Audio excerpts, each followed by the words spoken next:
Lalu Abraham berangkat dari situ ke tanah Negeb, dan ia menetap antara Kades dan Syur.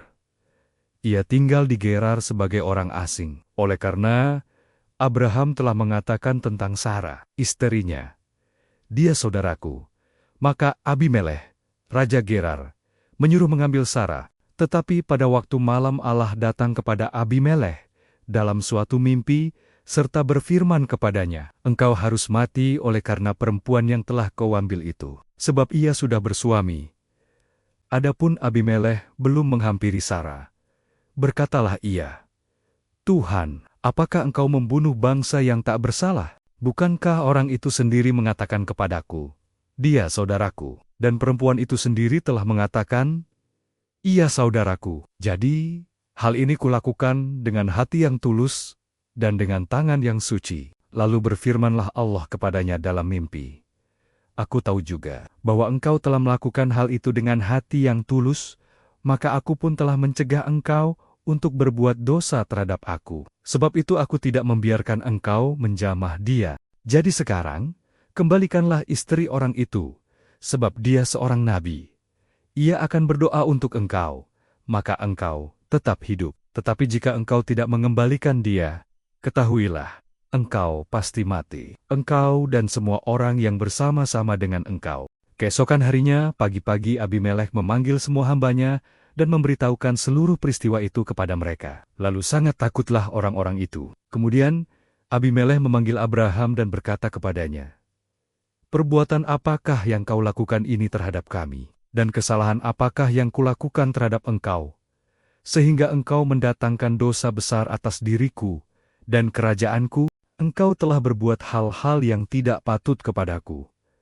Lagi kata Abimelekh kepada Abraham, "Apakah maksudmu, maka engkau melakukan hal ini?" Lalu Abraham berkata, "Aku berpikir, takut akan Allah tidak ada di tempat ini. Tentulah aku akan dibunuh karena istriku. Lagi pula ia benar-benar saudaraku, anak ayahku, hanya bukan anak ibuku, tetapi kemudian ia menjadi istriku. Ketika Allah menyuruh aku mengembara keluar dari rumah ayahku, berkatalah aku kepada istriku, 'Tunjukkanlah kasih-Mu kepadaku,' yakni, katakanlah tentang aku di tiap-tiap tempat di mana kita tiba. Iya, saudaraku." Kemudian Abimelekh mengambil kambing domba dan lembu sapi, hamba laki-laki dan perempuan, lalu memberikan semuanya itu kepada Abraham. Sarah, istri Abraham, juga dikembalikannya kepadanya. Dan Abimelekh berkata, "Negeriku ini terbuka untuk engkau, menetaplah di mana engkau suka." Lalu katanya kepada Sarah, "Telah kuberikan kepada saudaramu 1.000 shikal perak. Itulah bukti kesucianmu bagi semua orang yang bersama-sama dengan engkau. Maka dalam segala hal, engkau dibenarkan." Lalu Abraham berdoa kepada Allah, dan Allah menyembuhkan Abimelekh dan istrinya, dan budak-budaknya perempuan, sehingga mereka melahirkan anak. Sebab tadinya Tuhan telah menutup kandungan setiap perempuan di istana Abimelekh, karena Sarah, istri Abraham itu. Tuhan memperhatikan Sarah, seperti yang difirmankannya, dan Tuhan melakukan kepada Sarah seperti yang dijanjikannya. Maka mengandunglah Sarah, lalu ia melahirkan seorang anak laki-laki bagi Abraham dalam masa tuanya, pada waktu yang telah ditetapkan, sesuai dengan firman Allah kepadanya. Abraham menamai anaknya yang baru lahir itu Ishak, yang dilahirkan Sarah baginya. Kemudian Abraham menyunat Ishak, anaknya itu, ketika berumur 8 hari, seperti yang diperintahkan Allah kepadanya. Adapun Abraham berumur 100 tahun, ketika Ishak, anaknya, lahir baginya. Berkatalah Sarah, "Allah telah membuat aku tertawa. Setiap orang yang mendengarnya akan tertawa karena aku lagi," katanya. Siapakah tadinya yang dapat mengatakan kepada Abraham, "Sarah menyusui anak," namun aku telah melahirkan seorang anak laki-laki baginya pada masa tuanya. Bertambah besarlah anak itu, dan ia disapih. Lalu Abraham mengadakan perjamuan besar pada hari Ishak disapih itu. Pada waktu itu Sarah melihat bahwa anak yang dilahirkan Hagar, perempuan Mesir itu bagi Abraham, sedang main dengan Ishak, anaknya sendiri. Berkatalah Sarah kepada Abraham, "Usirlah hamba perempuan itu beserta anaknya." Sebab anak hamba ini tidak akan menjadi ahli waris bersama-sama dengan anakku, Ishak." Hal ini sangat menyebalkan Abraham, oleh karena anaknya itu. Tetapi Allah berfirman kepada Abraham, "Janganlah sebal hatimu karena hal anak dan budakmu itu. Dalam segala yang dikatakan Sarah kepadamu, haruslah engkau mendengarkannya. Sebab yang akan disebut keturunanmu, ialah yang berasal dari Ishak, tetapi keturunan dari hambamu itu juga akan kubuat menjadi suatu bangsa, karena ia pun anakmu." Keesokan harinya, pagi Abraham mengambil roti, serta sekirbat air dan memberikannya kepada Hagar. Ia meletakkan itu beserta anaknya di atas bahu Hagar, kemudian disuruhnyalah perempuan itu pergi. Maka pergilah Hagar dan mengembara di padang gurun Bersyeba. Ketika air yang dikirbat itu habis, dibuangnyalah anak itu ke bawah semak-semak, dan ia duduk agak jauh, kira-kira sepemanah jauhnya. Sebab katanya, "Tidak tahan aku melihat anak itu mati." Sedang ia duduk di situ, menangislah ia dengan suara nyaring. Allah mendengar suara anak itu, lalu malaikat Allah berseru dari langit kepada Hagar. Katanya kepadanya, "Apakah yang engkau susahkan, Hagar? Janganlah takut, sebab Allah telah mendengar suara anak itu dari tempat ia terbaring. Bangunlah, angkatlah anak itu, dan bimbinglah dia. Sebab aku akan membuat dia menjadi bangsa yang besar." Lalu Allah membuka mata Hagar, sehingga ia melihat sebuah sumur. Ia pergi mengisi kirbatnya dengan air, kemudian diberinya anak itu minum. Allah menyertai anak itu, sehingga ia bertambah besar. Ia menetap di padang gurun, dan menjadi seorang pemanah. Maka tinggallah ia di padang gurun Paran, dan ibunya mengambil seorang istri baginya dari tanah Mesir. Pada waktu itu, Abimelekh beserta Pihol, panglima tentaranya, berkata kepada Abraham, "Allah menyertai engkau dalam segala sesuatu yang engkau lakukan. Oleh sebab itu, bersumpahlah kepadaku di sini, demi Allah, bahwa engkau tidak akan berlaku curang kepadaku, atau kepada anak-anakku, atau kepada cucu cicitku, sesuai dengan persahabatan yang kulakukan kepadamu. Demikianlah harus engkau berlaku kepadaku, dan kepada negeri yang kau tinggali sebagai orang asing."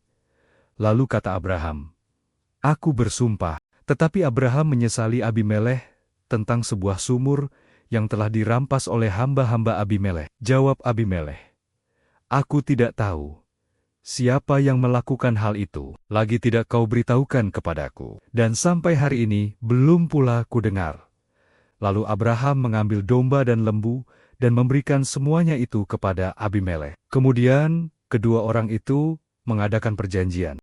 Tetapi Abraham memisahkan 7 anak domba betina dari domba-domba itu. Lalu kata Abimelekh kepada Abraham, "Untuk apakah ke-7 anak domba yang kau pisahkan ini?" Jawabnya, "Ke-7 anak domba ini harus kau terima dari tanganku untuk menjadi tanda bukti bagiku, bahwa akulah yang menggali sumur ini."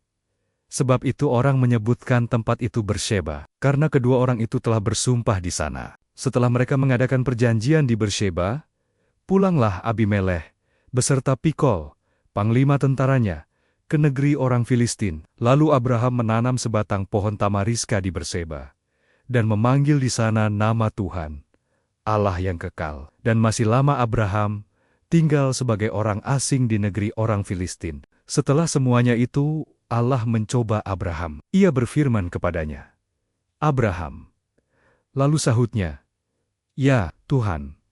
Firman-Nya, "Ambillah anakmu yang tunggal itu, yang engkau kasihi, yakni Ishak. Pergilah ke tanah Moria, dan persembahkanlah dia di sana sebagai korban bakaran pada salah satu gunung yang akan kukatakan kepadamu." Keesokan harinya, pagi-pagi, bangunlah Abraham. Ia memasang pelana keledainya, dan memanggil 2 orang bujangnya beserta Ishak, anaknya. Ia membelah juga kayu untuk korban bakaran itu. Lalu berangkatlah ia dan pergi ke tempat yang dikatakan Allah kepadanya. Ketika pada hari ketiga Abraham melayangkan pandangnya, kelihatanlah kepadanya tempat itu dari jauh. Kata Abraham kepada kedua bujangnya itu, "Tinggallah kamu di sini dengan keledai ini. Aku beserta anak ini akan pergi ke sana. Kami akan sembahyang. Sesudah itu kami kembali kepadamu. Lalu Abraham mengambil kayu untuk korban bakaran itu dan memikulkannya ke atas bahu Ishak, anaknya. Sedang di tangannya dibawanya api dan pisau. Demikianlah keduanya berjalan bersama-sama. Lalu berkatalah Ishak kepada Abraham, "Ayahnya, Bapa." Sahut Abraham, "Ya, anakku." Bertanyalah ia, "Di sini sudah ada api dan kayu, tetapi di manakah anak domba untuk korban bakaran itu?" Sahut Abraham, "Allah yang akan menyediakan anak domba untuk korban bakaran baginya." "Anakku." Demikianlah keduanya berjalan bersama-sama, sampailah mereka ke tempat yang dikatakan Allah kepadanya. Lalu Abraham mendirikan mezbah di situ. Disusunnyalah kayu, diikatnya Ishak, anaknya itu, dan diletakkannya di mezbah itu, di atas kayu api. Sesudah itu Abraham mengulurkan tangannya, lalu mengambil pisau untuk menyembelih anaknya. Tetapi berserulah malaikat Tuhan dari langit kepadanya, "Abraham, Abraham." Sahutnya, "Ya Tuhan." Lalu ia berfirman, "Jangan bunuh anak itu, dan jangan kau apa-apakan dia, sebab telah kuketahui sekarang, bahwa engkau takut akan Allah, dan engkau tidak segan-segan untuk menyerahkan anakmu yang tunggal kepadaku." Lalu Abraham menoleh dan melihat seekor domba jantan di belakangnya, yang tanduknya tersangkut dalam belukar. Abraham mengambil domba itu, lalu mengorbankannya sebagai korban bakaran pengganti anaknya. Dan Abraham menamai tempat itu, "Tuhan menyediakan." Sebab itu sampai sekarang dikatakan orang, "Di atas gunung Tuhan akan disediakan." Untuk kedua kalinya, berserulah malaikat Tuhan dari langit kepada Abraham. Katanya, "Aku bersumpah demi diriku sendiri, demikianlah firman Tuhan, karena engkau telah berbuat demikian, dan engkau tidak segan-segan untuk menyerahkan anakmu yang tunggal kepadaku, maka aku akan memberkati engkau berlimpah-limpah dan membuat keturunanmu sangat banyak, seperti bintang di langit dan seperti pasir di tepi laut. Dan keturunanmu itu akan menduduki kota-kota musuhnya. Oleh keturunanmu lah semua bangsa di bumi akan mendapat berkat. Karena engkau mendengarkan firman-Ku." Kemudian kembalilah Abraham kepada kedua bujangnya, dan mereka bersama-sama berangkat ke Berseba. Dan Abraham tinggal di Berseba. Sesudah itu, Abraham mendapat kabar, juga Milkar telah melahirkan anak-anak lelaki bagi Nahor, saudaramu, Us, anak sulung, dan Bus, adiknya, dan Kemuel, ayah Aram. Juga Keset, Hazo, Pildas, Yitlaf dan Betuel. Dan Betuel memperanakan Ribka. Kedelapan orang inilah dilahirkan Milke bagi Nahor, saudara Abraham itu. Dan gundik Nahor, yang namanya Reuma, melahirkan anak juga, yakni Tebah, Gaham, Tahash, dan Ma'akha.